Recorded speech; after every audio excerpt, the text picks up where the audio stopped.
মাছ ধরার নেশা যে কি নেশা! একে তো আকাশের মুখ আজ সকাল থেকেই ভার। শুনছি মাইছেরা নাকি এমন দিনে ভালো ধরা দেয়। কিন্তু ঘোষালদের পুকুরটায় যে কেউ যায় না শুনেছি। রাইতে যাওয়া কি ঠিক হইব? কি কইতিস তুই? আরে হালা, তুইও কি ওই গোরামের নখগুলোর কথা শুনে ভরকে গেলি নাকি রে? না না রে আব্দুল, আরে মাছ ধরবার জন্যই তো পরানটা কেমন নিষ্পিস করতেছে। এই তো ভাই কি আর মাছ ওঠে বল দেখি। তাইলে এত ডরাস কেন? চল আজ রাতে যাই। আব্দুল আর করিমের মধ্যে কথা হচ্ছিল। এবারে এসে উপস্থিত হলো রাকিব। রাকিব তাদেরই সমবয়সী ছেলে। আব্দুল, করিম আর রাকিব একে অপরকে ছাড়া চলে না। তিনজনেই গলায় গলায় বন্ধু, একে অন্যের প্রাণ। অভাবের নিত্য সংসারে সেই কবেই পড়াশোনার লেটা চুকিয়ে কাজে নেমেছে তিনজনই। গ্রামের দুর্গাদেবী প্রাথমিক বিদ্যালয়ে 3 ক্লাস পাশ দিয়ে পেটের দায়ে চুকিয়ে দিতে হয়েছে লেখাপড়া। এই তিনজনের মধ্যে করিমের বাবার কত পয়সা কড়ি আছে। বাড়িতে গোটা চারেক ছাগল মুরগি রয়েছে। কদিন আগেই দিদির ছেলে হওয়ার সুবাদে 2টো ছাগল কুরবানি দিয়ে সারা গাঁ শুদ্ধ লোককে খাইয়েছে। কয়েক বিঘা জমি আছে, তাতেই বাপে আর 2 ছেলে মিলে কাজ করে। করিমের দাদা মহিম ওর চেয়ে 4 বছরের বড়, সে অবশ্য নিরক্ষর। এদিকে রাকিব আর আব্দুলের বাবা জন খাটে জমিতে, মাথায় করে বস্তা টেনে নিয়ে যায় হাটে বাজারে। তবে সদ্য রাকিব আর ওর বাবা ঢুকেছে রাজমিস্ত্রির কাজে। এই বকুলতলা গাঁয়ের থেকে কয়েকটা গাঁ পেরোলে একটা বড় বাড়ি আছে, সেখানে উঠেছে। তাতেই যোগানের কাজ নিয়েছে সে। সাথে আব্দুলও যাচ্ছে রাকিবের সঙ্গে। কি হবে ভারী বস্তা ঘাড়ে টাইনে টাইনে? গতর কাটিয়ে কয় টাকা? কাজ শেষ চল। নতুন 3 তলা বাড়িতে রোজ নগদ 3 টাকার সাথে দুপুরে 2 মুঠা ভাত, মাছ, সকালে কলা রুটি। কি করবি এখানে থাইক্কা? আব্দুলের বাবাও ছেলেকে পাঠাতে রাজি হয়। হবে নাই বা কেন, সংসারে 2টো পয়সা বেশি আসলেই তো ভালো। 2টো ভাত পাতে বেশি করে পড়ে আর কি। ভোর হতেই বেরিয়ে পড়ে ওরা 2 জন, সাথে রাকিবের বাবা। সারাদিন সেখানে কাজ করতে করতে বেলা ফুরিয়ে যায়। মইয়ে করে মশলা মাখানো, কাঠের বিম টানা কম কাজ। মাঝে মাঝে 1-2টো বিড়ি ধরিয়ে সুখ টান দেয় আর কি। তারপর বাড়ি আসার পরে ওই যে নগদ 3 টাকা, সেটা হাতে দেখলে বড্ড ভালো লাগে ওদের। সারাদিনের কাজ সেরে এসে এই ফকির বাবার পুরো বাড়ির চাতালে আশ্রয় হয় তাদের। সবাই এসে জড়ো হয় এখানে। সবাই বলতে আব্দুল, রাকিব আর করিম। সবার বয়স ওই 20-21-এর মধ্যে। যৌবন জীবনে পদার্পণ সবে। রাতে 1 বোতল দেশি মদের বোতল আনা হয়, আর ঝালমুড়ি কোনোদিন আশরাফুলের দোকানের মুরগির গিলে মেটেটা। চাট ভালোই জমে। এদিকে লোকজনের তেমন যাওয়া আসা নেই। সবাই চায়ের দোকানের দিকেই বেশি ভিড় করে।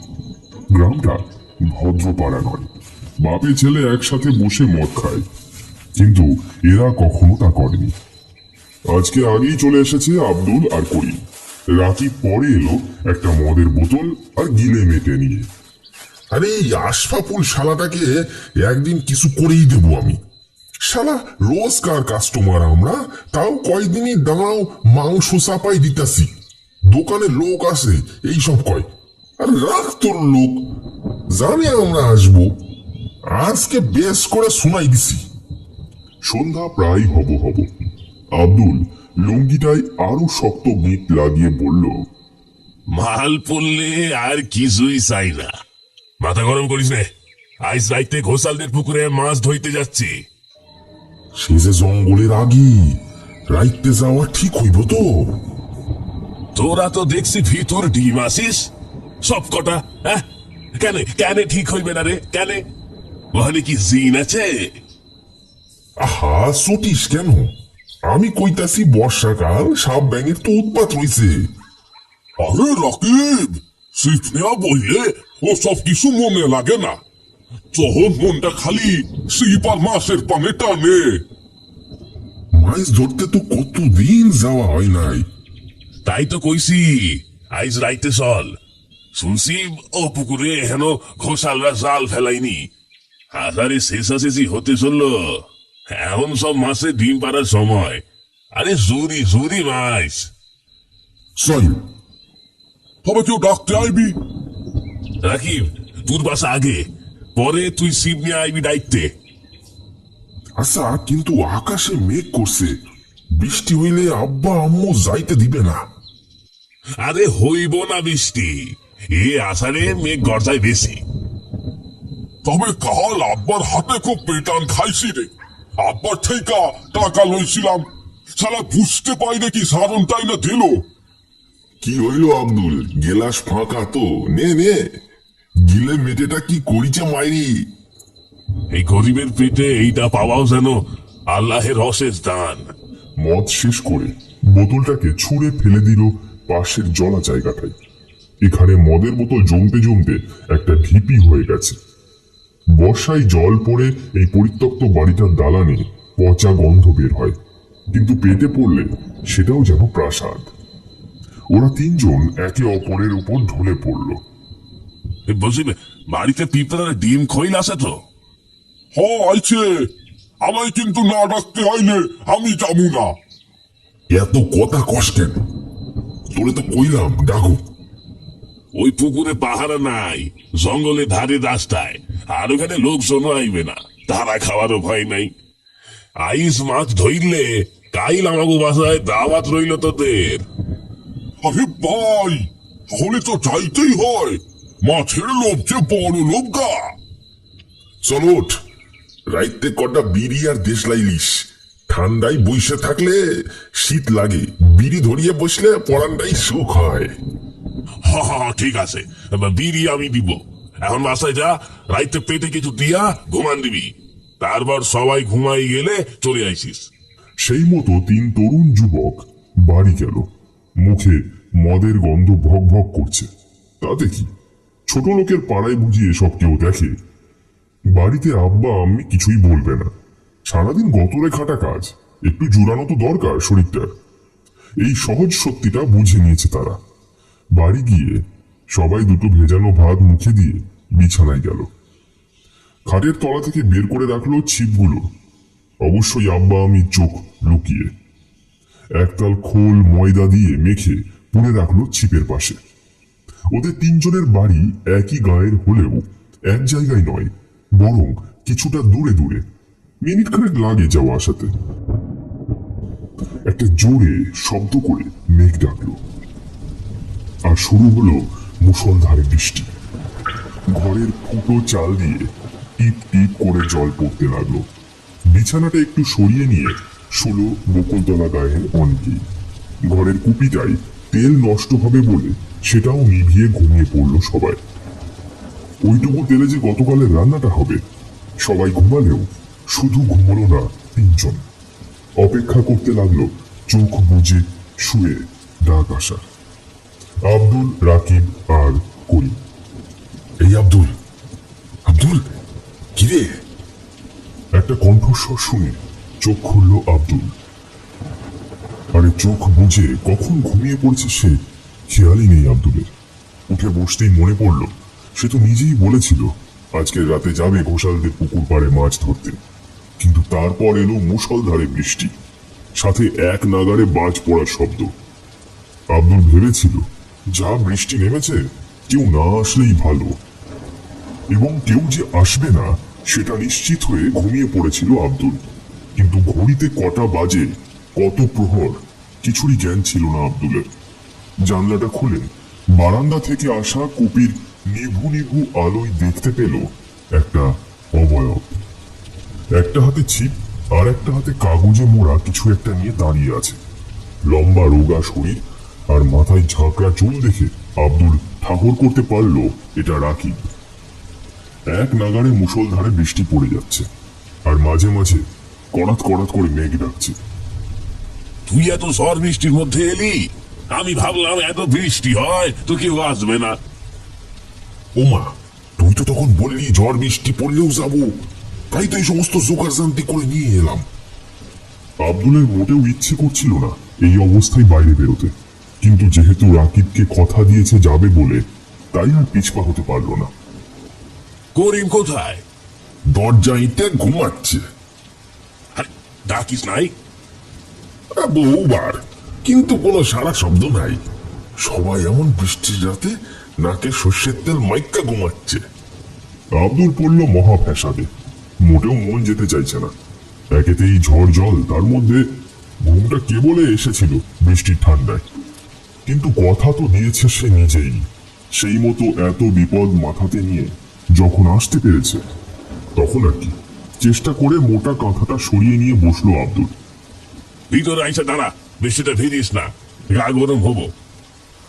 আরে না না, তুই আয় না, আমি ঠিক আছি। মাথায় সাত আবার টুকা নিস নি কেন?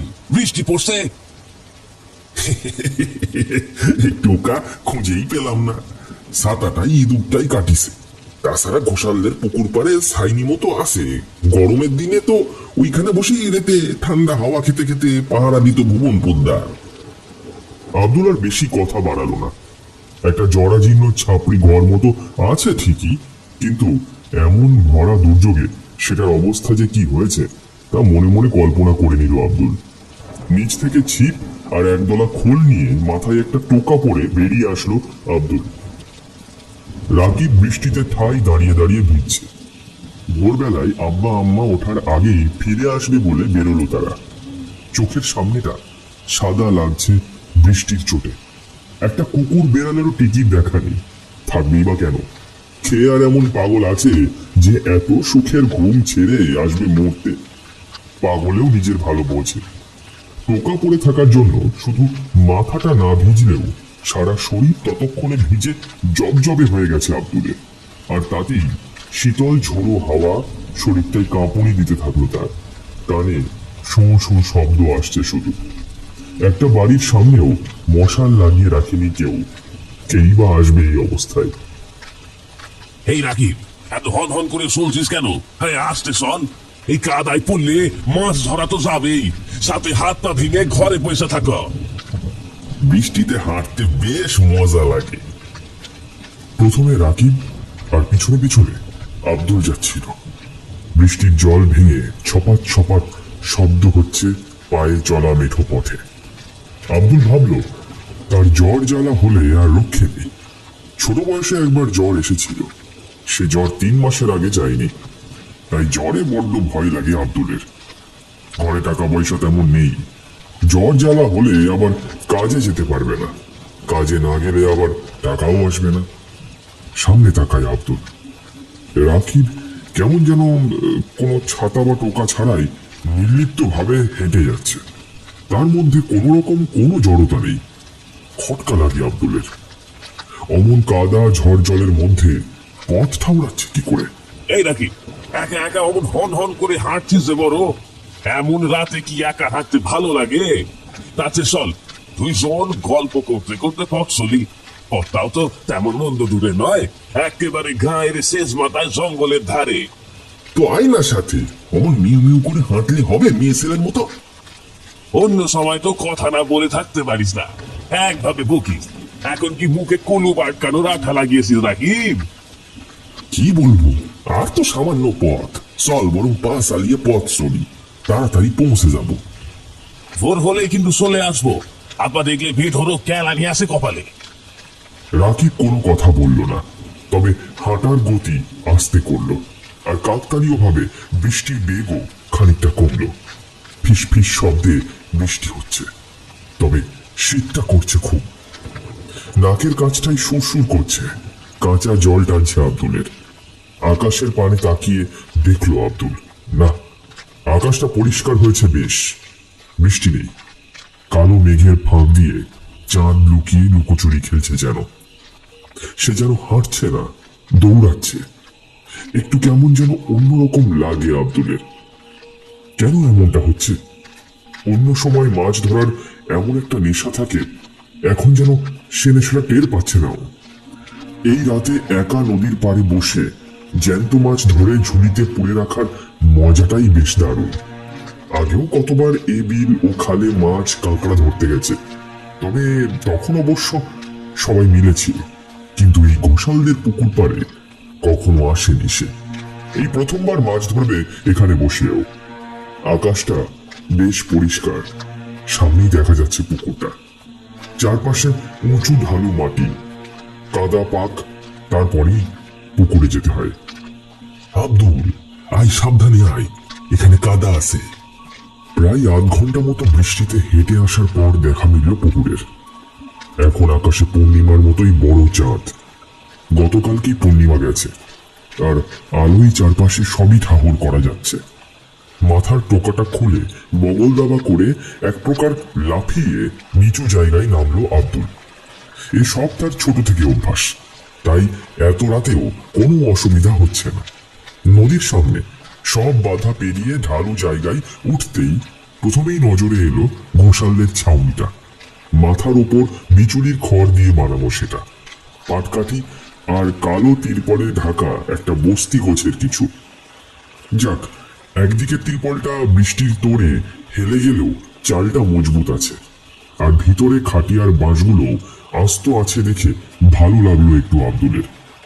মনের ভিতরে মাছ ধরার ইচ্ছেটা আবার জেগে উঠল। জলের দিকে তাকায় আব্দুল। এতক্ষণে জমে থাকা বিষণ্ণতাটা এবার একবারে কেটে যায়। আহা, কি অপরূপ দৃশ্য! জ্যোৎস্নার আলো জলে পড়ে একদম জলকে হীরের মতো লাগছে। পাড়ের ধারে দাঁড়িয়ে থাকা উঁচু উঁচু গাছগুলোর পাতা আয়নার মতো চকচক করছে আলো পড়ে। কি সুন্দর দৃশ্য! কানে বাজছে পাতার শিরশির শব্দ। এতক্ষণে বৃষ্টির পরে গাছগুলোর সব ময়লা ধুয়ে সাফ হয়ে গেছে, তাতে প্রকৃতির অপরূপ সৌন্দর্য আরো ঝরে ঝরে পড়ছে। আব্দুল মনে মনে এবার বেশ খুশি হয়। যাক, এসেই ভালো হলো। তবে সারাদিন এই বস্তির মধ্যে খেচর খাচর আর মিস্ত্রিদের জ্বালায়, সারাদিন বালি কাদা মাটি সিমেন্ট চুন এসব ছেড়ে এমন প্রকৃতির কোলে নির্জন রাতে শরীরটাকে এলিয়ে দিতে বড্ড ইচ্ছে হলো আব্দুলের। আকাশের চাঁদ আর মিষ্টি স্নিগ্ধ জ্যোৎস্না ঋণ ঋণে সুরে গাইছিল জলের তরঙ্গ। কানে জলের স্রোতের শব্দ আসছিল আব্দুলের। পায়ের চপ্পল দুটোকে রেখে তার উপর বসে মাছ ধরার তোড়জোড় করতে থাকলো সে। হঠাৎ খেয়াল পড়ল, কোথায় গেল রাকিব? এখানেই তো ছিল। চারপাশে তাকিয়ে শুধু বন জঙ্গল আর পশ্চিমে তালবন ছাড়া আর কিছুই দেখা গেল না। সেদিকে ঘন কালো নিকষ, ভুতুড়ে আধার। আব্দুল জোরে হাত দিল। রাকিব, এই রাকিব, আরে কোথায় গেলি রে? পিছন থেকে একটা খসখস শব্দ ভেসে এলো না? চোখ ফিরিয়ে ঘুরে দেখতেই আব্দুল দেখল শুকনো ভিজে পাতার উপর খসখস করে হেঁটে এদিকেই আসছে রাকিব। একটা স্বস্তির শ্বাস ফেলে বলল, বেটা ছেলে, এই সবে কি করতে গেছিলিস? হ্যাঁ, ছোট বাইরে ফাঁকা ছিল করে দিলাম। কেন রে, ভয় পেলি নাকি? আরে সুপ কর হত ভাগা, রাত ভালোই হলো। এবার আয়, বসে ছিপ ফেলি। চল, ওই ধারটাই মাছ আছে মনে হচ্ছে, এখনই মাছ লাফালো মনে হলো। আব্দুল আর রাকিব ওধারে গিয়ে বসলো। বড়শির আগায় খোল আর ময়দার ডালা আটকে ছুড়ে দিল ছিপটাকে জলের মধ্যিখানে। তারপর অপেক্ষা। ভয় লাগছে না আব্দুল?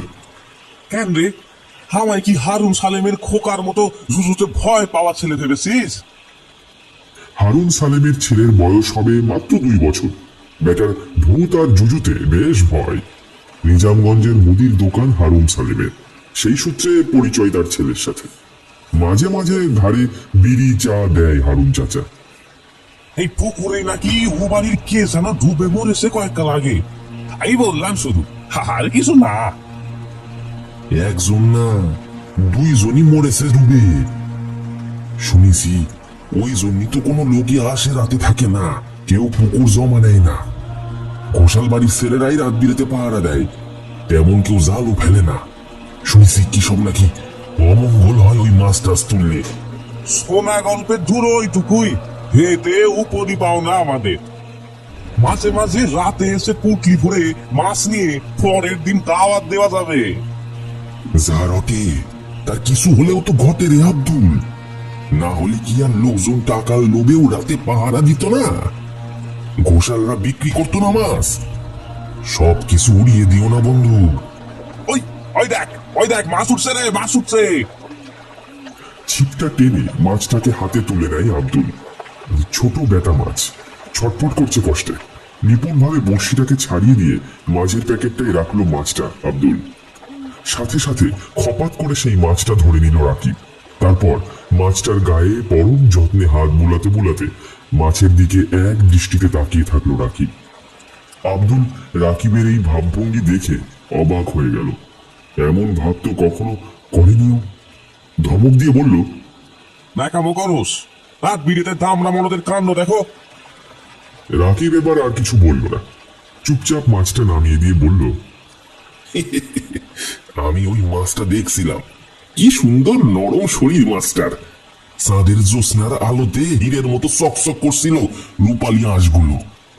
আব্দুল আবার খানিকটা চার দলা পাকিয়ে বড়শিতে আটকে জলে ফেলল। একটা ছপ করে শব্দ হলো, কানে জলের কুলকুল শব্দ আসছে, গাছের পাতার খসখস শব্দ ভেসে আসছে কানে। আচ্ছা, এইখানে এমন ভাবে বসে থাকতে ইচ্ছে হচ্ছে না, একটা গল্প ধর দিনি।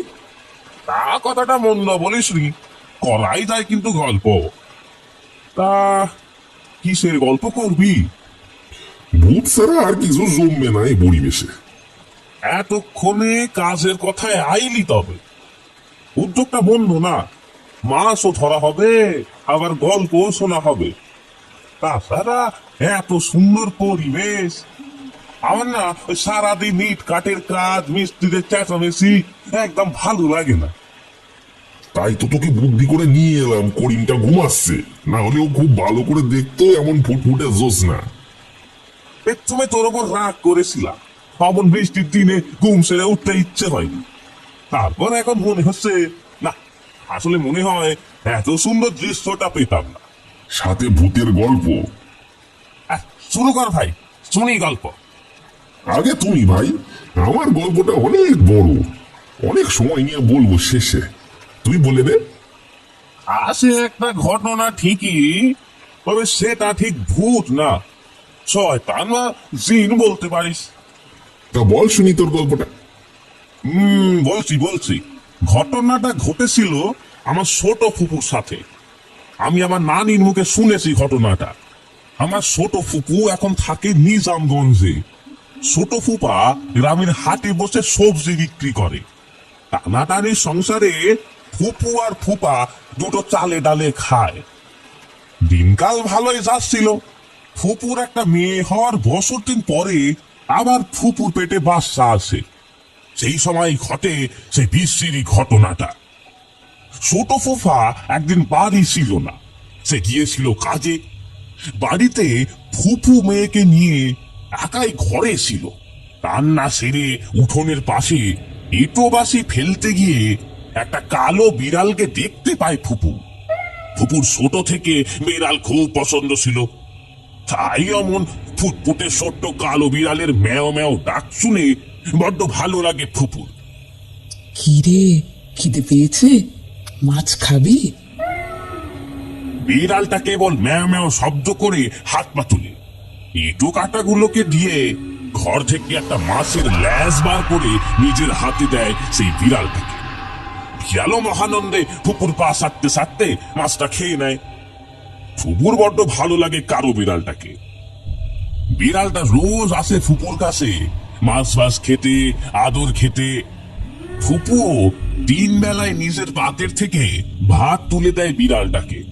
নিজে কম খেলেও কিছু মনে হয় না, কিন্তু বিড়ালটাকে না খেতে দিলে মনটা কেমন করতো ফুপুর। বিড়ালটাকে গায়ের কেউ ঢুকতে দিত না, কালো বলে, কিন্তু একমাত্র আমার ছোট ফুপু ওকে আদর করত। সারাদিন সব কাজের সাথে পায়ে পায়ে ঘুরতো ফুপু।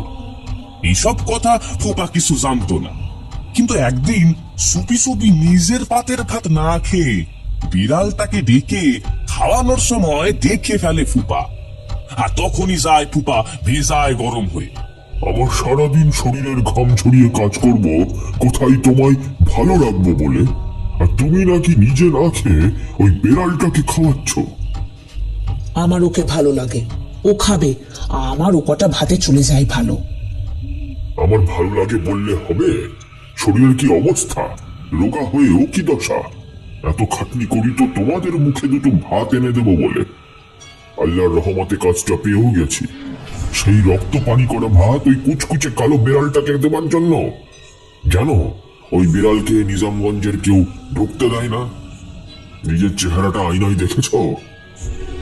সত্যি কথা বলতে খুবই খারাপ হয়ে গেছিল আমার ফুপুর চেহারা। নাদুস নুদুস সুন্দর মিষ্টি চেহারাটাই কালো রোগা হাসির হয়ে গেছিল। মাস দুয়েকের মধ্যে এই পরিবর্তন একরকম হঠাৎ করে হয়েছিল ফুপুর। ফুপা তাই বুদ্ধি করে বিড়ালটাকে সেরে এসেছিল গায়ের শেষ প্রান্তে, যাতে আর সে বাড়িতে ফিরতে না পারে। বিড়ালটাকে ধরে নিয়ে যেতেই কেমন একটা গায়ের শিরশির করে উঠেছিল ফুপার। বিড়ালটার দৃষ্টিটা কি অদ্ভুত, গলা টিপে বসে আছে সেই দৃষ্টি। ডাকটাও কেমন যেন অমানসিক, শরীরটা কেমন যেন ভারী ভারী ঠেকছিল ফুপার। বিড়ালটা ঠোঁটে একটা তাচ্ছিল্যের হাসি। বনে সেরে দিয়ে এসে সাইকেল নিয়ে বাড়ি ফিরে এলো ফুপা। ফুপুর মন খুব খারাপ। রাতে তাকে জোর করে কিছু খাওয়ানো গেল না, না খেয়ে শুয়ে পড়েছিল ওরা তিনজন। হঠাৎ একটা শব্দে ঘুম ভেঙে যায় ফুপার, আর কুপির আলোতে অন্ধকারে মাটির দেওয়ালে একটা অস্পষ্ট ছায়া অবয়ব ফুটে উঠেছে। কিসের ছায়া? ফুপা দেখে তার সামনে দেওয়ালে ফুটে উঠেছে তার সকালে সেরে আসা সেই বিড়ালটা ছায়া। আর সেটা বীভৎস বড়, প্রায় 10 ফুট লম্বা। সামনে তাকাতেই দেখে ফুপুর মাথার সামনে বসে আছে সেই কালো বিড়ালটা। তার চোখ দুটো টকটকে লাল হয়ে জ্বলছে। ভয়ে বুক শুকিয়ে যায় ফুপার। উঠে বসে দেখে ঘুম ভাঙাবে ফুপুর সেই ক্ষমতাও তখন ছিল না তার। ফুপা দেখে যে কালো বিড়ালটা এক পা করে এসে বসে ফুপুর পেটের পাশে। তার গা ঘষতে থাকে ফুপুর পেটের সাথে। মুখে সকালের সেই মিটঘুটে হাসি, যেন ফুপার অবস্থা দেখে সে নিজেই হাসছে আর কি। রাগে ঘৃণায় গা ধিরি করে ওঠে ফুপার। কিন্তু সেই কালো বিড়ালটা এবার জিভটা বের করে চাটতে থাকলো পুকুর পেটটা। তার জিভটাও কি ভয়ানক, 2 পাশ চেরা। আশ্চর্যের বিষয়, তাও ফুপুর কোনো সাড়া ছিল না। তাকে যেন কেউ ঘুম পাড়িয়ে দিয়েছে। ফুপা এসব দৃশ্য দেখতে গিয়ে দোয়াদুরুদ পড়তেও ভুলে গেছে। কত রাত অব্দি এমন শুনেছিল ফুপার মনে নেই। হঠাৎ যেন অচৈতন্য হয়ে পড়ে যায় মেঝেতে। সকালে চিৎকার শুনে সম্বিত ফেরে ফুপার। কোনো অজানা শয়তানের মায়ায় সে ঘুমিয়ে গিয়েছিল কিভাবে জানো। চোখ তুলে তাকাতেই ফুপা যা দেখে তার জন্য মোটেও তৈরি ছিল না সে। গলা তার শুকিয়ে কাঠ হয়ে গেল, চোখের পলকও পড়ছে না। ফুপা দেখে তার ঘরের বিছানা রক্তে মাখামাখি, তার পাশে শুয়ে কুঁকিয়ে কাঁদছে ফুপু। রক্ত খাটবে মেঝেতে শুইয়ে পড়ছে। কি হলো? খুব যন্ত্রণা হচ্ছে। কি করে হলো? হে আল্লাহ! ভোরের দিকে প্রচন্ড পেট ব্যথা নিয়ে ঘুম ভেঙে দেখি রক্ত পড়ছে সারা বিছানা জুড়ে।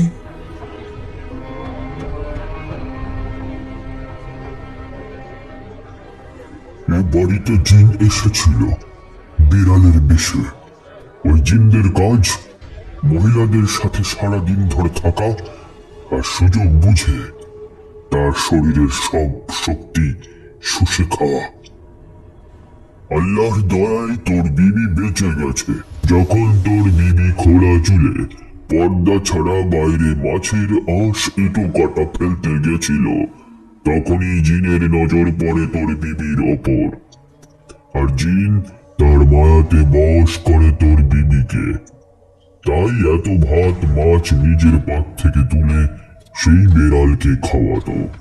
সেই জিন সব সময় তোর বিবির পাশে থেকে তোর বিবির সব রক্ত সুস্থ। তাই ওর শরীর অমন রোগা হয়ে গিয়েছিল। আর তুই যখনই ওকে জঙ্গলে ছেড়ে দিলি, ওর রাগ আরো বেড়ে গেল। সেদিন রাতে এসে নিজেই জিভ দিয়ে পেটের থেকে হাড় মাংস চিবিয়ে খেয়ে নিল। আর এই বেশে সে থাকবে না। এরপর থেকে আবার নতুন বেশ নিয়ে শুরু হবে নতুন শিকার। এতক্ষণ একভাবে গল্প বলে থামলো আব্দুল। রাকিব এতক্ষণে আব্দুলের থেকে বেশি মাছ ধরেছে। রাকিব এতক্ষণ কোনো কথা বলেনি, এবার বলল, কেমন আছে তোর ফুপু এখন? হুজুর তারপর জল পরা দিয়ে একটা তাবিজ হাতে বেঁধে দিয়ে রাখার নির্দেশ দেন ফুপুকে, আর সাবধান করে যান যাতে করে কোনোভাবেই তাবিজ না খোলা হয়। এরপর রোজই নামাজ পড়ে দোয়া দুরুদ আওয়াত কুরসি পড়ে মানসিকভাবে সুস্থ হয়ে আবার মা হয়। এখন ছোট ফুপু খুব ভালো আছে। আল্লাহের তৌফিকে ফুপুর একটা ফুটফুটে ছেলে হয়। এখন ফুপার ফুফু খুব খুশি। আল্লাহের কৃপায় তারা এবার কোনো সমস্যায় পড়েনি। আজও ফুপুর হাতে তাবিজটা বাঁধা। করাত শব্দ করে কাছে পিঠে কোথাও একটা বাজ পড়ল। আকাশের দিকে তাকিয়ে দেখলো ওরা একটা কালো আধারে মেঘ গ্রাস করেছে এলাকাটাকে। এতক্ষণে খেয়াল হয়নি গল্পে মজে থাকার সময়। এবার বেশ ভয় লাগলো। জঙ্গলের ধার থেকে অদ্ভুত সব শব্দ ভেসে আসতে থাকলো। ভয় পাসনি আব্দুল, ওটা শিয়ালের ডাক। রাইতে মেঘ ডাইকবার জন্য ওরা ডাকতেছে অমন করে। ও ডরাসনি? তা বেশ অনেকগুলান মাছ তো ধরলাম। এবার সব কাল দাওয়াতে ভালোই মজা হবে। আনসার ভাবি গোস্ট ভালোই রাঁধেন। কাইল ভাবিকেই কইব নি মাছের ঝোল বানাইতে। আমার গল্প শুনবি না? তোর গল্প যে শুনলাম। এই শুনবো না কেন, কিন্তু বৃষ্টি হবে যে, তাছাড়া মাছ ধরা তো হয়ে গেছে। বৃষ্টি হচ্ছে না তো, শুধু মেঘই রাখলো। বৃষ্টিতে ভিজলে কি হবে? বৃষ্টি আসার আগে গল্প শেষ হয়ে যাবে। অস্বস্তিতে পড়েছে বড্ড আব্দুল। রাকিবটার মধ্যে হঠাৎ এই পরিবর্তন কেমন যেন বেমানান লাগছে আব্দুলের কাছে। কেন এমন করছে ও? এমনটা তো ছিল না। মাছগুলোকে নিয়ে কেমন করে যেন শুকছে ও। বমি আসে আব্দুলের। বিড়ি ধরাতে গিয়েও ধরে না। আব্দুল মুখে একটা খিস্তি দিয়ে বলে, তুই শালা, জামা ভিজে গিয়ে দেশলাইটাও ভিজে গেছে, জ্বলবে না বিড়ি। এই অবস্থায় একটা বিড়ি কিছুটা স্বস্তি দিতে পারতো, কিন্তু কপালের এমনই ভাগ্য এই ভয়ানক রাতে সেটাও শালা বেইমানি করলো। হে রাকিব, তাড়াতাড়ি শুরু করতো তোর গল্প। আমার আকাশে ভাব গতি ঠিক লাগতেছে না। পানির স্রোতটা কেমন বাড়ছে যেন। জ্যোৎস্না আর নেই, বরং সেখানে মিশমিশে কালো অন্ধকার রয়েছে। গাছের পাতাগুলো উদ্দাম ভাবে দোল খাচ্ছে। দুই পাশে মাথা ঝাঁকিয়ে যেন আব্দুলকেই ভয় দেখাচ্ছে। বনের ভিতর বনকর্মী বন চারালের ফাঁকে কারা যেন ওট পেতে অপেক্ষা করছে শিকারের জন্য। ভয়ে শরীরটা ঝিমঝিম করতে লাগে আব্দুলের। ইচ্ছে হলো এক লাফে উঠে যেতে, কিন্তু পারল না। কেন পারল না? কেমন যেন আচ্ছন্ন হয়ে পড়ছে ও। আবার মেঘ ডেকে শুরু হলো বৃষ্টি, তবে ফিস ফিস করে, ফোঁটা ফোঁটা।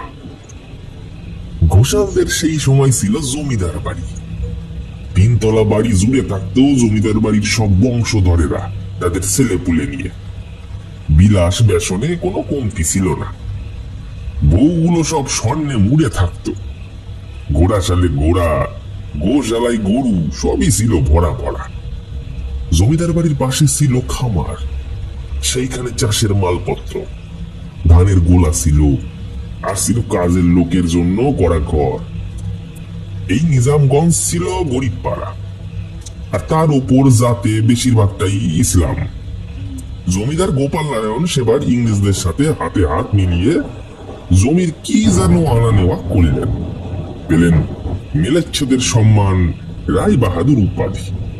সেই সময় গ্রামে শুরু হলো পাঁচশালা ব্যবস্থা। চাষিগুলোর ওপর বাড়ল জুলুম, বাড়ল করের অঙ্ক, শুরু হলো ঠগীদের লুটপাট আর জমিদারের শোষণ। গোপাল নারায়ণ ছিল অতি বাজে একটা লোক। দয়া মায়া কিছু জানতো না। খাজনা দিতে দেরি হলে 100 গা চাবুকের মার থাকতো বিনা পয়সায়। সাথে আরো কত কি। বাড়ির দাসীদের কম মজুরিতে খাটিয়ে নিত বেশি। একরকম অরাজকতায় দিন কাটছিল নিজামগঞ্জের মানুষগুলো। এমনই হঠাৎ একদিন জমিদার গোপাল নারায়ণের রাজসভায় এসে উপস্থিত হয় গাঁয়ের টুলো পণ্ডিত শঙ্কর চাটুর্যে। শঙ্কর চাটুর্যে সে সময় নিজামগঞ্জে বসে দোকান সামলাতে সামলাতে ছাত্র পড়াতেন। লোকটার ছিল চাল ডালের দোকান। এমনি পুজো আচ্ছা করে দিন কাটতো, দোকান থেকে তেমন মালকড়ি আসতো না। পণ্ডিত গিরি করে সংস্কৃত শিখিয়ে ওই 2-5 পয়সা বাড়তি রোজগার হতো আর কি। অবস্থা বেগতিক ভালো নয়। ঘরের একদিকের অংশটা কেমন খেলনা পুতুলের মতো তুবড়ে গেছে। গত বছরের ঝড়ে কাঁঠাল গাছটা পড়ে সারানোর মতো অবস্থা তো তার নেই। একটাই মেয়ে মেঘনা, তবে মেয়ের বয়স 16 পেরিয়েছে। দেখে শঙ্কর চাটুর্যের বিয়ের যোগাযোগ শুরু করেছিল, তবে মেয়ের রং তেমন সাদা নয় বলে 2 জায়গা থেকে না করে দিয়েছিল। মাথায় হাত পড়ে শঙ্কর চাটুর্যের। ঘরে উঠতি বয়সের মেয়ে, লোকে কত রকম কথা শোনাচ্ছে, কিন্তু বিয়ে তো হচ্ছে না। আর অবশেষে অনেক দূরের এক গ্রাম থেকে একজন পাত্রের সন্ধান পাওয়া গেল। ছেলের বয়স একটু বেশি, কিন্তু তার মেয়ে মেঘনাকে বিয়ে করতে রাজি হয়ে গেল তারা। হাঁপ ছেড়ে বাঁচলেন শঙ্কর চাটুর্যে। কিন্তু এখানে উদয় হলো আর এক চিন্তার। ছেলের বাড়ি থেকে বলে, মানে মনে করবেন না, ব্যাপারটা কি বলুন তো? মানে আপনারাও সৎ ব্রাহ্মণ, আমরাও তাই। মেয়ের রংটা কিন্তু চাপাই। আমাদের কিন্তু ওই নগদ 3000 টাকা, ছেলের সাইকেল আর মেয়েকে একটু গয়না দিয়ে ভরিয়ে পাঠাবেন, বুঝলেন তো? আমাদের ওই গ্রামে আবার বড্ড খুঁতখুঁতে লোক সবাই, বড্ড জিজ্ঞেস করে ওই কি দান ধ্যান দিল। কিছু মনে করবেন না কিন্তু শঙ্কর বাবু। চলি, রাজি থাকলে সামনের ফাল্গুনেই বিয়ে দিয়ে দেব ছেলের সাথে আপনার মেয়ের। মাথায় হাত পড়ে শঙ্কর চাটুর্যের, কিন্তু রাজি হয়। কারণ মেয়ের বয়স বাড়ছে, জমি জমা বিক্রি বাটা করে 2000 টাকার আর একটা সাইকেলের ব্যবস্থা করেন তিনি। কিন্তু বিয়ের খরচ, লোক খাওয়ানো, গয়না সব নিয়ে বেশ খরচ আছে। অবশেষে ফাল্গুনে বিয়ের দিন ঠিক হয় মেঘনার। কিন্তু শঙ্কর চাটুর্যের নিজের সবটুকু সম্বলও শেষ হয়ে যায় তাতে করে। বাকি কিছু টাকা ধারের আশাতে তিনি তখন যান জমিদার গোপাল নারায়ণের কাছে সাহায্যের আশাতে। জমিদার গোপাল নারায়ণ তখন বৈঠকখানায় বসে গড়গড়াতে ধোঁয়া টানছিলেন। শঙ্কর চাটুর্যকে আসতে দেখে বললেন, কি তুলো পণ্ডিত, কিছু যাই? আগে প্রণাম নেবে জমিদার মশাই, বড্ড বিপদে পড়ে এসেছি আপনার কাছে। আমাদের ভগবান আপনি। আপনি যে ফিরাইবেন না সে আমি জানি। আগে জমিদার বাবু, আমার একমাত্র মেয়ে মেঘনার বিয়ে ঠিক করেছি দূরের এক গ্রামে, কিন্তু জামাই আমার পণ বাবদ বেশি টাকা চেয়ে ফেলে। একটা সাইকেল আর গয়না জমি জমা সব বিক্রি করে দিয়েছি। এবার বিয়েতে লোকের খাওয়ান দাওয়ানের ব্যবস্থা তো করতে হবে। জমিদার বাবু, কিছু অগ্রিম টাকা দিয়ে যদি আপনার ক্ষেতের কাজ আর আমার গিন্নি না হয় বাড়ির কাজ করে দেবে। এই কুন্তল, কটা টাকা দে ওকে।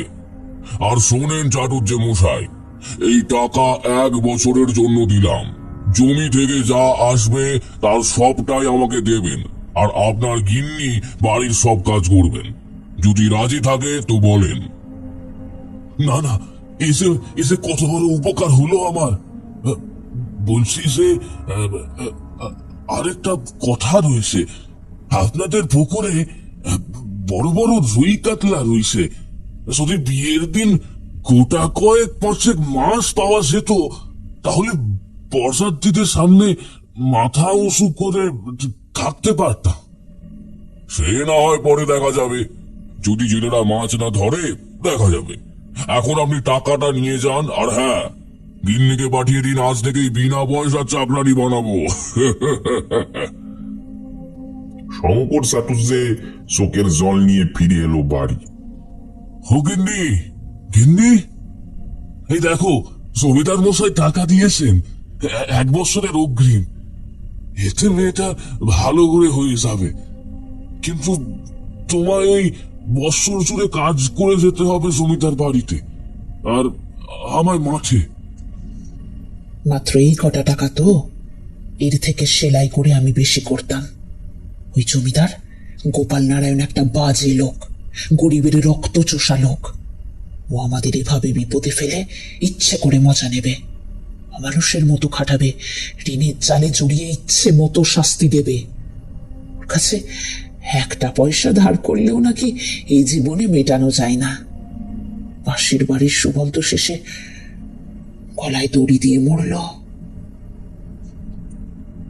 কিন্তু টাকা যখন নিয়েছি কাজ তো করতেই হবে গিন্নি, গরিবের কপালে আর কি। যাও তুমি কাজে যাও, আমিও চাই।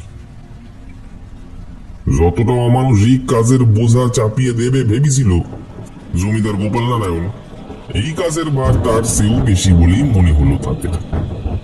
সকাল থেকে রাত অব্দি কাজ আর কাজ।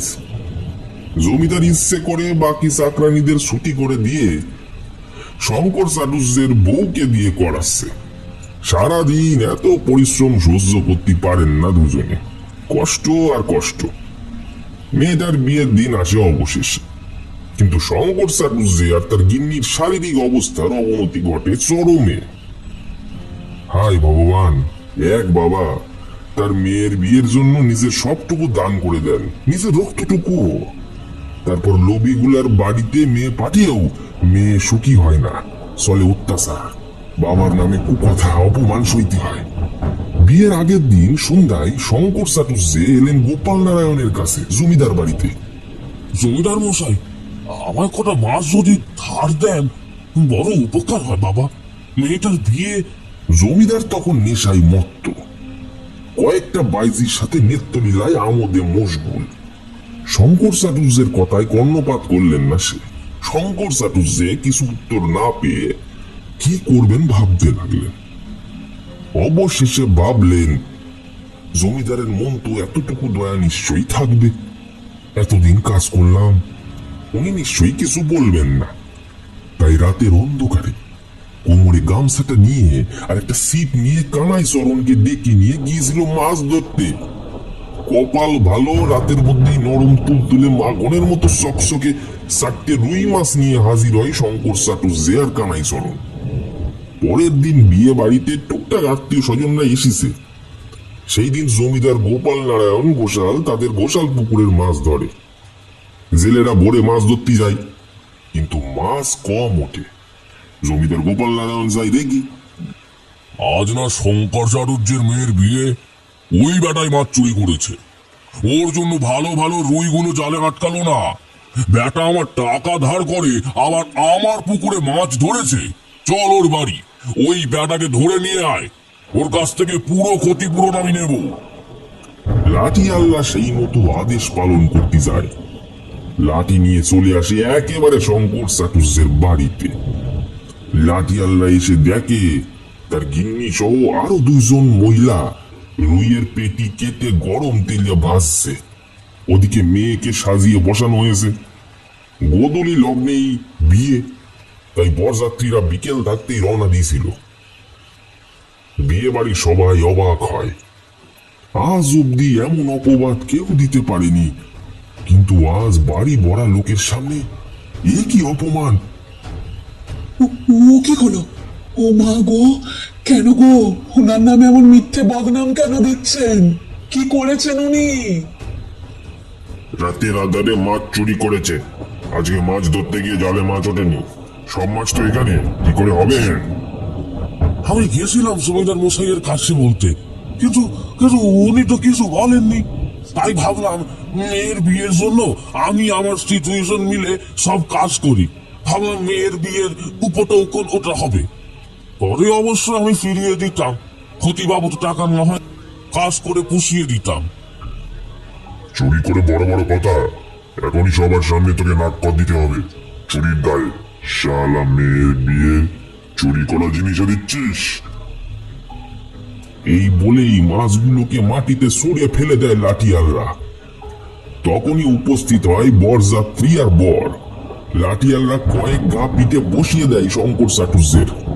ওনার স্ত্রী কেঁদে কেঁদে পায়ে ধরে কুঁকিয়ে পড়লেও শয়তান জমিদারের পোষা লাঠিয়ালগুলার মন গলে না। তারা নিষ্ঠুর, অতীব নিষ্ঠুর। কি কি কি হচ্ছে সব? এত শোরগোল কেন? কি হলো শঙ্কর চাটুর্য? মেয়ের বিয়ের ইচ্ছা চুরি করে? ছ্যা, বলতে পারতেন আপনি। আমরা এমন চোরের বাড়ির মেয়ে নিয়ে যাবো শেষকালে? দোহাই আপনার, যাবেন না, যাবেন না, আমার সব দোষ। আমার একমাত্র মেয়ে লগ্ন ভ্রষ্ট হবে, ওকে উদ্ধার করুন। না না, এ কি করে হয়? লাঠিয়ালরা তখনও মেরে চলেছে শঙ্কর চাটুর্যকে।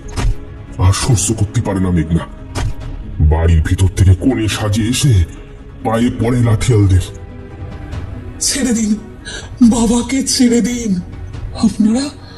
আপনাদের জমিদার মানুষ নয়, রাক্ষস, অমানুষ। গরিবের রক্ত পান না করলে হয় না ওদের। আমার বাবা নিজের সব জমি জায়গার সম্পত্তি সব বিক্রি করে দিল। কেন জানেন? আমার বিয়ে দেবে বলে। শুধু আপনাদের মতো লোকেরা যারা মেয়েদের রং বিচার করে পণের মাপ করেন তাদের জন্য। মানুষটা জমিদারের কাছে ধার নিল, কিন্তু জমিদার সে রাক্ষস। আমার বাবা মাকে দিনের পর দিন অমানসিক পরিশ্রম করিয়ে চলেছে ধার ঋণ পরিশোধের নামে। এ কি মেয়েরা তো কথা! একই চোরের বাড়ির গোষ্ঠী। কালো অমন আলকাতরার রঙের মতো মেয়ে আবার দেমাগ। এ বাবু চল, এমন চোর বংশে বিয়ে নাই বা করলি? চুরি করা মাছ এই বরুণরাই খায় না। লাঠিয়ালেরা কোমরে দড়ি বেঁধে সারা গ্রাম নাক খত করালো শঙ্কর চাটুর্যের। লগ্নভ্রষ্টা মেঘনা আর নিজের বাবার কষ্ট সহ্য করতে পারল না। বিয়ের বেনারসি পরে কলসি গলায় দিয়ে ঝাঁপ দিল ঘোষাল পুকুরে। শঙ্কর চাটুর্য এত অপমান সহ্য করতে পারছিল না। শেষ বয়সে এসে চোরের অপবাদ, সারা গ্রামে নাক্ষত। নিজের মেয়ের ঝাঁপ দেওয়ার পরেই শঙ্কর চাটুর্য ঝাঁপ দিল পুকুরে আর ডুবে যেতে লাগলো। আজকে এত বড় অপমানের শাস্তি হবে, এই অভিশাপ লাগবে, সারা জীবন বয়ে বেড়াতে হবে এই পাথর। তারপর অতল জলে তলিয়ে যায় দুটো শরীর। পুকুরটা বেশ বড়, সাধারণ ছোট না। লাশ খুঁজে পাওয়া যায় 3 দিন পরে, কিন্তু তারপরেই হলো বিপদ। জমিদার গোপাল নারায়ণ ঘোষালের অদ্ভুত ভাবে কোমরের নিচের অংশ বিছনায় পড়ে যায়, উঠতে পারে না। তাদের বাড়ির একটা মেয়েরও বিয়ে হয় না। অজানা কারণে বংশের সবকটা মেয়েই লগ্নভ্রষ্টা হয়। ছেলেগুলো সব খোঁড়া নয়, কালা নয়, বোবা। এরপর যতজনই জাল ফেলেছে মাছ ধরার জন্য, সবারই নয় জ্বর হয় আর নয় অপঘাতে মৃত্যু। জমিদার বাড়ির ছেলেরাই এসে বসে পাহারা দেয়, টুকটাক মাছ বিক্রি করে। বলা হয় সেই বাবা আর মেয়ের আত্মা নাকি এখনো ঘুরে এখানে।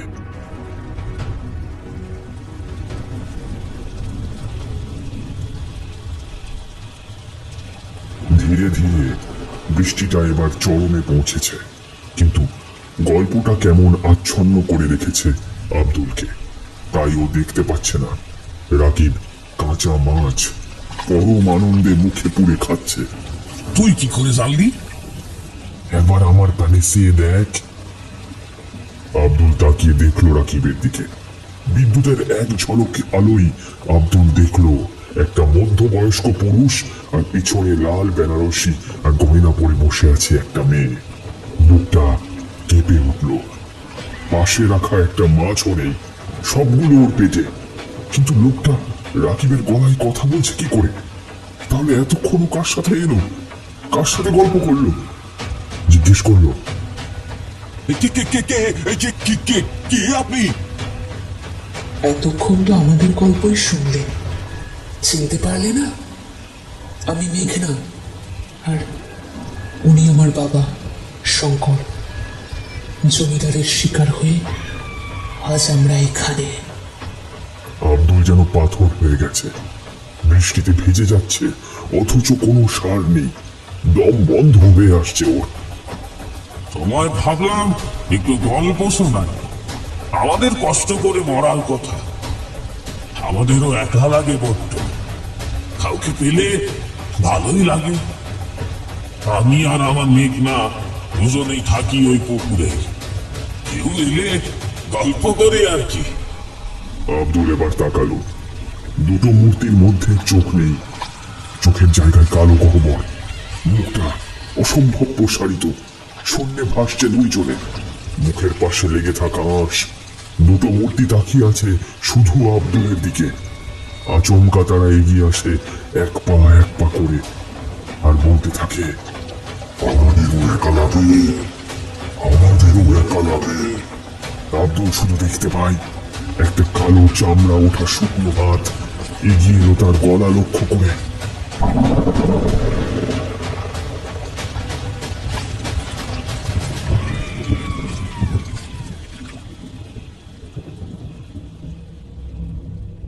পরের দিন দুপুরে উদ্ধার হয় আব্দুলের অজ্ঞান দেহটা, গায়ে ধুম জ্বর।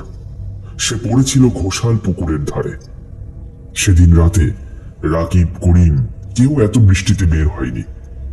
কার ডাকে যে আব্দুল ওই মরণ পুকুরে গেল তা কেউ জানে না, আব্দুলও জানে না। এরপর প্রায় 3 মাস পরে আব্দুল স্বাভাবিক হয়, কিন্তু আজও ঘোষাল বাড়ির কোনো মেয়ের বিয়ে